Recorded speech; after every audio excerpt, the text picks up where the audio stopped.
Nahold up ang isang remittance center sa Pagadian City, Zamboanga del Sur.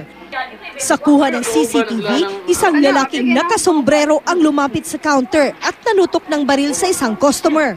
Maya-maya pa, umakyat ang lalaki at tinutukan ang isang empleyado. Mabilis na nilimas ng salarin ang mahigit 200,000 pisong kita ng remittance center. Hindi naman makakilos ang ibang customer dahil nakabantay sa pintuan ang isang kasama ng kawatan. Mabilis na tumakas ang mga salarin. Hinold up din ang isang sanglaan sa Mandaue City sa Cebu. Ayon sa gwardya nito, kinuha ang isa sa 3 salarin ang kanyang baril. Mabilis din daw na binasag ng mga sospek ang mga salaming istante at nilimas ang mga nakadisplay na alahas. Aabot sa mahigit 250 milyong piso ang halaga ng mga ninakaw na alahas. Agad na nakatakas ang 3 salarin sakay ng motorsiklo.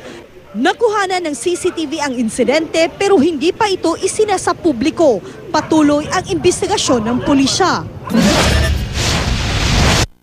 Patay ang isang dating preso matapos pagbabarilin ng hindi pa nakikilalang salarin sa Dagupan City.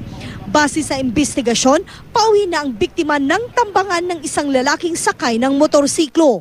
Ayon sa pulisya, 6 na taong nakulong sa New Bilibid Prison sa Muntinlupa ang biktima sa kasong drugs at pagnanakaw. Muli raw itong nasangkot sa gulo noong nakaraang buwan. Chona Carrion, Nagbabalita, Pilipinas.